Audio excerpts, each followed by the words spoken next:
At least 3 बार मेरे सामने ऐसी बातें आई हैं, इस तरह के रूमर्स जिन्हें मैं बोलूँगी आए हैं, जो घटनाओं के कुछ डिस्क्रिप्शन या शेयरिंग, जिसमें ऑफ़न मैं लोगों को डायरेक्टली जानती भी नहीं थी। इन सर्टेन केस तो बिल्कुल भी नहीं जानती थी। अ, उनको उनके बारे में आए हैं, किसी तरह से उनका कैरेक्टर असैसिनेशन या उनकी स्मेयरिंग के बारे में या किसी चीज़ में इस तरह से दर्शाया जा रहा है कि उन्होंने कुछ बहुत नेगेटिव किया अपने पेरेंट के साथ या अपनी फैमिली में। और मैंने just based on my intuition, my intuitive understanding and my जो मैं पैटर्न रिकॉग्निशन करती हूँ, जो being clear cognisant, being intuitive, वो सारी चीज़ें and plus of course understanding of narcissism. तो उससे मुझे चाहे पूरी इन्फॉर्मेशन नहीं भी पता होती थी डायरेक्टली, मुझे कुछ ऑफ लगता था और मैंने ऑफ़न बोला उस उन चीज़ों में कि नहीं, ये मुझे कुछ ठीक नहीं लग रही है, ज़रूरी नहीं है ऐसे हो सकता है, ऐसे हो सकता है, या मुझे तो ये लग रहा है कि ये जिस सोर्स से चीज़ आई है या उस सोर्स से आगे पास ऑन हुई है, वहाँ पे मुझे कुछ चीज़ ऑफ लग रही है। एंड एक्चुअली पता चला जब और इन्फॉर्मेशन मिली, जब 2 और 2 4 लगाए और आगे बढ़ा, जब और पैटर्न्स रिकॉग्नाइज़ किए, तो एक्चुअली वो दीज़ वर केसेस जहाँ पे नार्सिसिस्टिक पेरेंट्स किन्हीं बच्चों को अब्यूज़िव या टॉक्सिक या नेगेटिव लाइट में दिखाने की कोशिश कर रहे थे। And I was able to recognize just because I felt it was off. I felt कि ये तो बहुत कन्वीनिएंट सी चीज़ है, ये बहुत कन्वीनिएंट सा कुछ पैटर्न है, इसमें कुछ पूरा सच नहीं लग रहा है। या जिस जने के बारे में ये चीज़ बोली जा रही है, उसको मैं अगर थोड़ा भी जानती हूँ कि नहीं, ये पूरी चीज़ ऐसे नहीं हो सकता कि इसी तरह से, there has got to be another side of the story. यही साइड खाली नहीं हो सकती। तो जो भी है, by using my own intuition, wisdom and inner knowing. Unfortunately बहुत सारे लोग अक्सर ऐसा नहीं करते हैं और यही रीजन होता है कि नार्सिसिस्ट का एजेंडा, जैसे कि मैंने अपने पिछले वीडियो में कहा था, अकेले नहीं चलता है, लेकिन बहुत सारे लोगों के दम पे चलता है उसका डार्क टॉक्सिक एजेंडा। जितना एक इंसान के अंदर डार्कनेस है, यानी कि unhealed shadow side, and this is a truth fact, उतना ही उसका लाइक्लीहुड है कि वो एक नार्सिसिस्ट की बातों में ना सिर्फ आएगा, बल्कि नार्सिसिस्ट के गेम में पार्टिसिपेशन भी करेगा, डायरेक्टली या इनडायरेक्टली। नार्सिसिस्ट की बातों से कन्विंस हो जाएगा, पार्टिसिपेशन करेगा, इंगेज करेगा नार्सिसिस्ट के एजेंडा में। और बहुत सारे लोगों को लगता है कि डार्कनेस से कनेक्ट होने का मतलब हमारे 2 सींग होंगे या हम डीमन जैसे दिखेंगे। ऐसा नहीं है। इतने अनहील्ड ट्रेस जो हमारे अंदर, जब हम अपना इनर वर्क करते ही नहीं है, हम जिंदगी में सिर्फ डिस्ट्रैक्ट होकर, फोकस खो के, लोअर वाइब्रेशनल इंटरेस्ट में, गॉसिप में, मस्ती में, मज़े में, ड्रामा में जितना हमारा इंटरेस्ट होता है, बस यही सारी आउटर एक्सटर्नल वैलिडेशन लेकर जब हम इस तरह से ज़िंदगी अधिकतर जीते हैं कि हम जिस उम्र में थे, अगर 14 साल की उम्र में थे तब, और जब 74 साल की उम्र पे है तब, हमने कुछ हमारे में ज़्यादा डिफरेंस नहीं आया है। हमारी विज़डम में हमारी इग्नोरेंस ज़्यादा हटी नहीं है, हमने उतने ही डार्क ब्लाइंडर्स पहने हुए हैं। तो ये दर्शाता है कि हम कितने डार्कनेस में फँसे हुए हैं। जहाँ तक बच्चों का सवाल है, आई थिंक ये सभी को पता है कि पेरेंट्स अपने बच्चों के लिए कैसे होते हैं। अपने बच्चे की 10 कमियाँ भी होते हैं तो भी छुपाते हैं। यूजुअली इस तरह के होते हैं। मैंने पहले वीडियो में भी शेयर किया था कि अगर आप अपने बच्चे के बारे में कुछ शेयर करेंगी भी, अगर उसका कुछ शैडो एस्पेक्ट है या अनहील्ड एस्पेक्ट है, तो आप उन्हीं से करेंगे जो आप जानते हैं आपके भी हितैषी हैं और आपके बच्चे के भी हितैषी हैं। आप ऐसे जने से शेयर नहीं करेंगे जहाँ पे आपको इतना ट्रस्ट नहीं है, जहाँ पे आप इतने क्लोज नहीं है और जहाँ पर आपको पता है वो इंसान उस इंफॉर्मेशन से सिर्फ मजे लेगा या आपके बच्चे अगेंस्ट यूज करेगा। एंड सच की बात तो ये है कि नार्सिसिस्टिक पेरेंट्स अक्सर ऐसे लोगों के साथ ही अपने बच्चों के बारे में गलत चीज़ें बोलते हैं। वो वहाँ पे इस तरह की चीज़ें नहीं बोलेंगे जहाँ पर वो श्योर कॉन्फिडेंस से जानते हैं कि ये इंसान जो है मेरी कही हुई बात पर ब्लाइंड विश्वास नहीं रखेगा। इसमें अपनी अंडरस्टैंडिंग है, अपनी इनर नोइंग है, अपनी विजडम है। ये मेरे बच्चे को भी उतना ही बेनिफिट ऑफ डाउट देगा या मेरे बच्चे से डायरेक्टली बात करेगा, उसको भी समझता है डायरेक्टली। वहाँ पे वो इतना इन्फ्लुएंस करने की कोशिश नहीं करेंगे। वो वहीं पे इन्फ्लुएंस करने की कोशिश ज़्यादा करेंगे जहाँ पर उनको पता है कि वो लोग ही ऐसे हैं, जो अगर वो सही पेरेंट होते ना तो उस इंसान से वो कभी अपने बच्चे के लिए इस तरह की बातें नहीं करते, इवन इफ वो बातें कुछ सच हो। हम ये देखते हैं कि नार्सिसिस्टिक पेरेंट्स इस तरह की बातें जब करते हैं अपने बच्चों के बारे में, चाहे धीरे धीरे करना शुरू हो, फिर बढ़ाएं, नेगेटिव, लो वाइब्रेशनल, टॉक्सिक, मैलिशियस, ह्यूमिलेटिंग जो बातें अपने बच्चों के कैरेक्टर के ऊपर, उसके कैरेक्टर असैसिनेशन, उसकी इंटेंशंस, उसकी पर्सनालिटी के ऊपर, जो उसकी मोटिवेशंस पे जो बातें करना शुरू करते हैं, तो मुझे लगता है बहुत बड़ा रेड फ्लैग तो यही होता है। अगर कोई ढंग का इंसान है कि ये सोचे कि कोई पेरेंट के लिए यूजुअल नहीं है अपने बच्चे के बारे में ऐसा बोलना, तो अगर कोई पेरेंट अपने बच्चे के बारे में ऐसा बोल रहा है और उसका आपसे ऐसे कुछ बोलना बनता नहीं है, तो आपके लिए सबसे पहला वो रेड फ्लैग होना चाहिए कि अगर कोई पेरेंट अपने बच्चे के लिए ही ऐसा बोल रहा है, तो वो अपने बच्चे का ही सगा नहीं है, तो आपका कितना सगा होगा? जो अपने बच्चे का सगा नहीं है वो आपका कितना सगा होगा, या जो अपने बच्चे के लिए ऐसे बोल सकता है जहां पर उसका बोलना कुछ बनता नहीं है कुछ, तो वो कितना ट्रस्टवर्दी इंसान होगा, खुद कैरेक्टर का कितना ट्रस्टवर्दी होगा। वो क्या गारंटी है कि आपके बारे में वो इससे और 4 गुना चीजें बढ़ाकर नहीं बोल सकता कहीं, या नहीं बोलता होगा। अनफॉर्चुनेटली इतनी सी छोटी टाइनी बिट ऑफ विजडम भी लोगों में अक्सर नहीं होती। पिछले वीडियो में मैंने बात की थी कि किस तरह से नार्सिसिस्ट अपने एजेंडा में, अपने स्मीयर कैंपेन में, आपके कैरेक्टर असैसिनेशन में आपके अगेंस्ट जो भी करता है वो कभी भी अकेले नहीं कर सकता है। वो एक फैमिली की भी डिस्ट्रक्शन करता है, अगर अपनी खुद की फैमिली की, वो कभी भी अकेले नहीं कर सकता है। उसके साथ बहुत सारे प्लेयर्स होते हैं ऑन हिज टीम, जाने में या अनजाने में। तो किस तरह के होते हैं ये बहुत सारे लोग? मेजरली ये 2 कैटेगरीज़ में आते हैं। मेजरली बहुत सारे होते हैं, लेकिन अगर 2 एक्सट्रीम्स की बात करें तो एक होते हैं वो वाले लोग, जो चंद लोग जो आपसे इतनी नफ़रत करते हैं, इतनी हेट्रेड उनके अंदर होती है आपके प्रति, and usually for no reasons, usually because they are just triggered by your light, क्योंकि आप अपने खुद के दम पर चल सकते हैं। और क्योंकि उनके अंदर इतनी टॉक्सिसिटी है कि उसको प्रोजेक्ट करने के लिए कोई इंसान चाहिए, usually searching for a scapegoat, इसलिए वो नार्सिसिस्ट की टीम में अपने ही ये ट्रेट्स के कारण इनवैल्यूएबल पार्टनर्स बन जाते हैं। और इतनी हेट्रेड उनके अंदर होती है कि वो आपको बर्बाद करने के चक्कर में चाहे खुद ही बर्बाद हो जाए वो भी चलेगा। इनफैक्ट उनको बहुत लेट ऑफन रियलाइज होता है कि शायद बर्बादी उनकी खुद की ही हो रही है।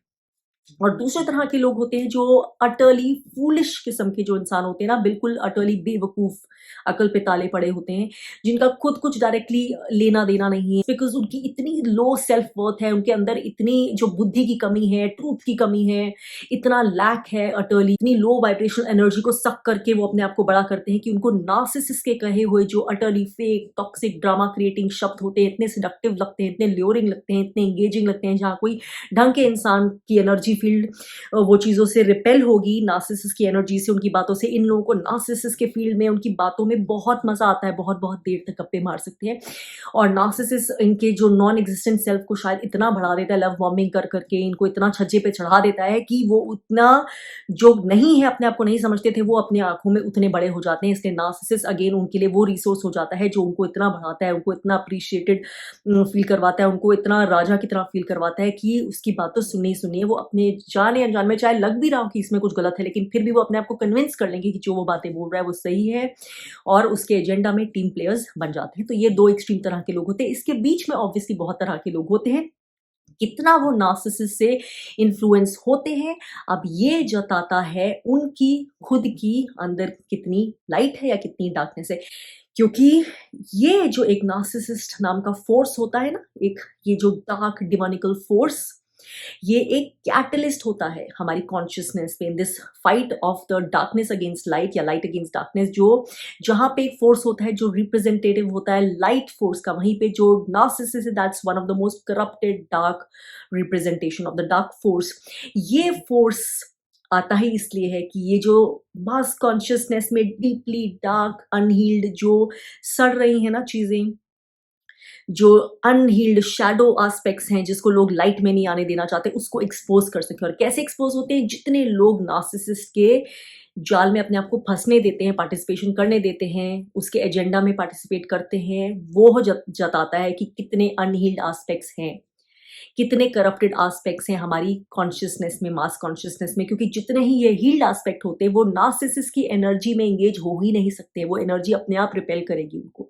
बट इतने सारे लोग उसके अपने आप को विक्टिम भी बनने देते हैं, उसके साथ टीम प्लेयर्स भी बन जाते हैं, एनेबलर्स भी बन जाते हैं, फ्लाइंग मंकीज भी बन जाते हैं, या ज़्यादा से ज़्यादा कुछ उसकी बात सुनेंगे लेकिन रोकेंगे नहीं, साइलेंटली ही सही लेकिन उसका साथ देंगे। ये सारे अलग अलग तरह के अलग अलग लेवल्स के वाइब्रेशंस जताती हैं, जो डीपली अनहील्ड वाइब्रेशंस हैं, जिन्होंने अपने अंदर उतनी ही लाइट बंद कर रखी है। और आप ये ट्रूथ है, ये जान के आपको हैरानी होगी, बहुत सारे लोगों को लगता है कि नहीं, हम तो ऑब्वियसली डार्क फोर्स से कनेक्टेड नहीं है। डार्क फोर्स से कनेक्ट होना, दो ही फोर्सेस हम कनेक्ट होते हैं, या तो हम लाइट से कनेक्टेड हो सकते हैं ज़्यादा, या डार्कनेस के फोर्स से। या तो हमारे अधिकतर थॉट्स, एक्शंस, मोटिवेशंस, बिलीफ्स और हैबिट्स ज़्यादातर लाइट से आ सकती हैं या फिर डार्कनेस।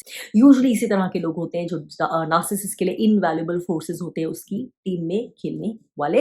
एंड यूजुअली इस तरह के लोग वो भी होते हैं जो नार्सिसिस्ट जिनको स्केपगोट बनाता है या जिनको विक्टिमाइज कर रहा है, जो अपने लिए खड़े हो रहे हैं, जो भी एलिमेंट्स, उनको भी उनकी लाइट से वो ट्रिगर होते हैं, क्योंकि because these are darkness filled elements जो अपनी हीलिंग पे काम नहीं करते हैं। अपने अंदर की जो लैंडस्केप है, अपनी खुद की हीलिंग पे, अपनी खुद की लाइट पे काम नहीं कर रहे हैं। इसलिए वो जो इंसान इस चीज़ पे काम करता है, जो उससे ज़्यादा सक्षम दिखता है, जिनकी लाइट उनको दिखती है, वो उस लाइट से ट्रिगर होते हैं।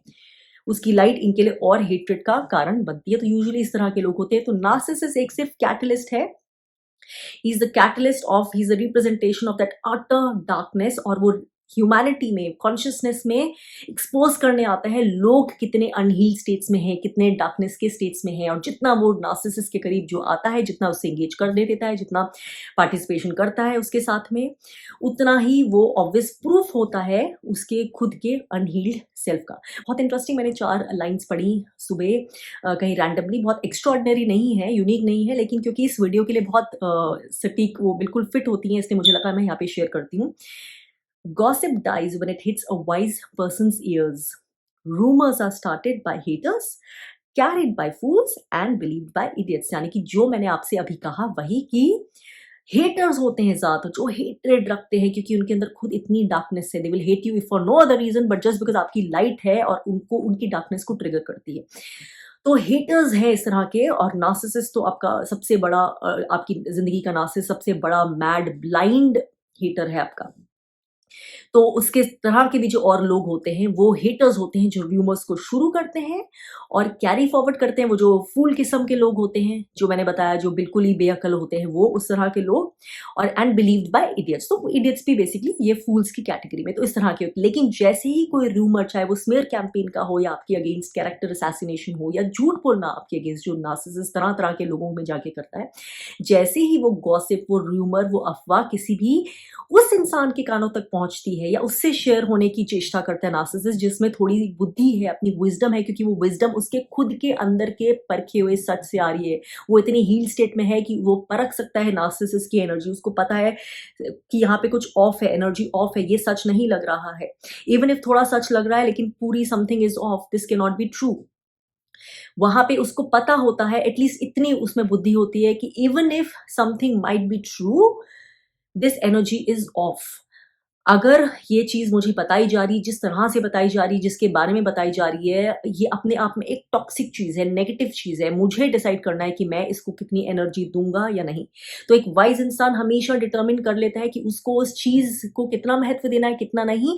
अपनी एनर्जी, अपना इंटरेस्ट, अपनी एंगेजमेंट से उसमें कितनी पार्टिसिपेशन दिखानी है, कितनी नहीं। तो वो एकदम अपनी एनर्जी पुल बैक रखेगा। वो उस चीज को आगे बढ़ने में मदद नहीं करेगा, डायरेक्टली या इनडायरेक्टली उसमें पार्टिसिपेशन नहीं। लेकिन जो दूसरा इंसान है, इस तरह के जो अनहील्ड, डीपली अनहील्ड लोग, जो ऐसी स्टेट्स में ही रहते हैं, लोअर वाइब्रेशनल स्टेट्स के या मिड स्टेट्स में ऐसे वैसिलेट करते रहते हैं, जो अपने ऊपर काम नहीं करते, जिनकी जिंदगी सिर्फ या तो मटीरियल गेन्स के बारे में है, या जो अंदर ड्रामा क्रिएशन से या गॉसिप से, इस तरह की चीज़ों से ही उनको फीड मिलती है। क्योंकि दूसरी फीड हमें मिलती है जब हम इनर वर्क करते हैं, जब हमारे अंदर की रोशनी, हमारे अंदर का सच इतना बढ़ता जाता है कि वहीं से हमारा लाइफ फोर्स आता जाता है। हमें फिर ये जो लोअर वाइब्रेशनल चीज़ें होती है ना बाहर की, या तो एस्केप रूट्स या डिस्ट्रैक्शंस, उनकी इतनी ज़रूरत नहीं होती। बाहर की गॉसिप, बाहर का लो वाइब्रेशनल संघा की जो वैलिडेशन सीकिंग होती है, एक्सेसिव मटेरियलिज्म, स्टेटस, हमारे लोग हमारे बारे में क्या सोचते हैं, हमें वाइस समझते हैं कि नहीं, हमें अच्छा समझते हैं कि नहीं, हमें सुपीरियर समझते हैं कि नहीं, ड्रामा आ रहा है, कितनी गॉसिप आ रही है, कितना वैलिडेशन हो रहा है, कितने लोग उनके सर्कल में आ रहे हैं, कितने नेटवर्क में आ रहे हैं, कितने लोगों को वो जानते हैं, कितने लोगों से वो अप्रिसिएशन बटोर पा रहे हैं, कितने लोगों में वो अपने आप को सुपीरियर फील कर पा रहे हैं, या दूसरे कितने लोग हैं जिनको चाहे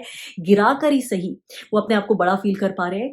ऐसे लोग अगेन इस तरह के होते हैं, जो नार्सिसिस्ट के लिए बड़े काम के होते हैं। Even between the two extremes of haters and the foolish, utterly foolish people, ये उस तरह के लिए बहुत काम के लोग होते हैं। और ये लोग हैं जो उसके र्यूमर्स को, उसके एजेंडा को आगे फैलाने में आराम से मदद करते जाते हैं। तो फाइनली समझने की बात ये है कि आपसे अगर कोई इस तरह की बातें करे, जैसे मैंने बोला था नार्सिसिस्टिक फैमिली सिस्टम ऐसे नहीं चलते। आपसे अगर कोई इस तरह की बातें करता है कहीं से भी, आपके सोशल सर्कल में, फ्रेंड ग्रुप में या एक्सटेंडेड फैमिली में, तो आप वो एनर्जी क्या गेज कर पा रहे हैं, या कोई इस तरह के रेड फ्लैग्स हैं तो क्या आप पकड़ पा रहे हैं, नहीं पकड़ पा रहे, या आप भी खूब मजे ले रहे हैं।